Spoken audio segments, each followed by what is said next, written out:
नमस्कार। आप सुन रहे हैं द बॉलीवुड रेडियो और मैं हूं आपके साथ आकाश। दोस्तों, ये किस्सा गुजरे ज़माने की उस मशहूर एक्ट्रेस का है जिसने एक बार मुकदमा होने पर कोर्ट में खड़े होकर जज साहब से कहा था कि जज साहब, मैं धंधा करती हूं, ये रुपए मैंने वेश्यावृत्ति करके ही कमाए हैं, आप मुझे छोड़ दीजिए।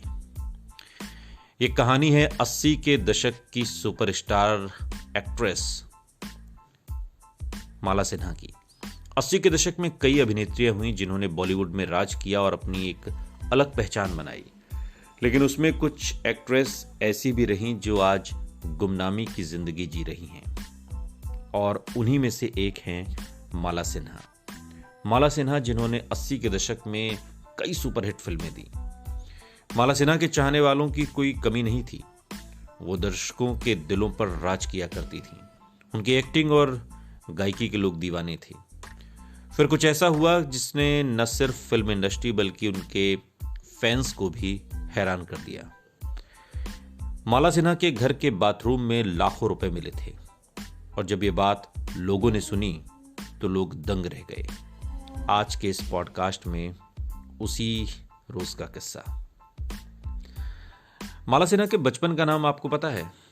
उनके बचपन का नाम था आल्डा सिन्हा, लेकिन उनके स्कूल में बच्चे उन्हें आल्डा की जगह डाल्डा कहकर चिढ़ाते थे, जिसके बाद एक्ट्रेस ने अपना नाम बदलकर माला सिन्हा कर दिया।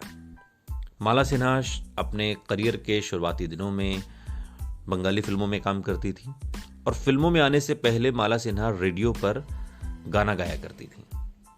बंगाली फिल्मों में काम करने के बाद माला सिन्हा को कोई खास पहचान नहीं मिली, और इसके बाद उन्होंने बंबई कूच किया। सपनों की नगरी बंबई में माला सिन्हा को पहचान मिली।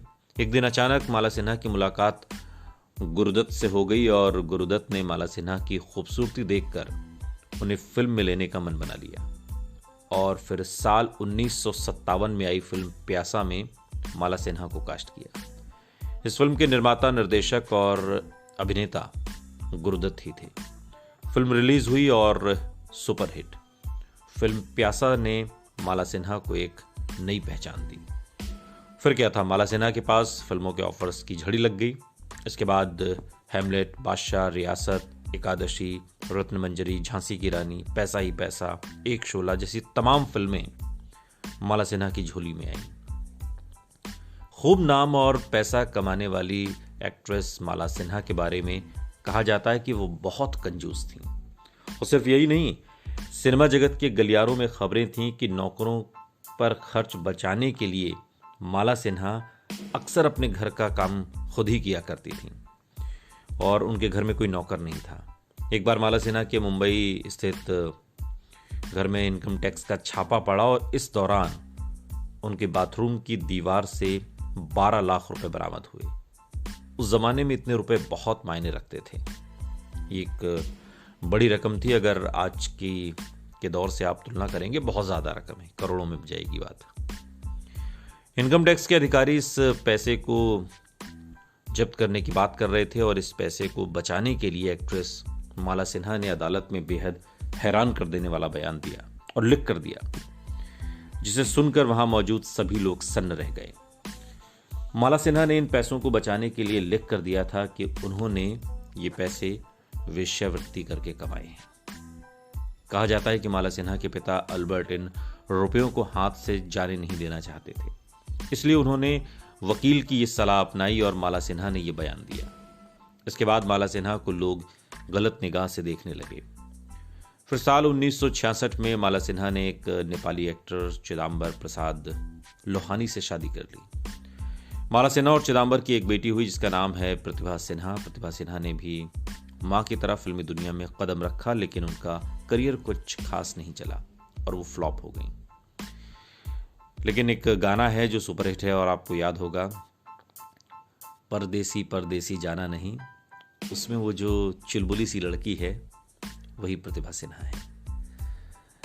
आखिरी बार 2000 में आई फिल्म ले चल अपने संग में प्रतिभा नजर आई, तो वहीं माला सिन्हा आखिरी बार साल 1994 में आई फिल्म जिद में नजर आई थी। कहा जाता है कि एक्ट्रेस माला सिन्हा अपनी बेटी की नाकामयाबी से बहुत निराश हो गई और इसलिए वो लाइमलाइट से हमेशा के लिए दूर हो गई। अब वो अपनी बेटी के साथ मुंबई में ही रहती हैं और माला सिन्हा ने तकरीबन 100 से ज़्यादा फिल्मों में काम किया है।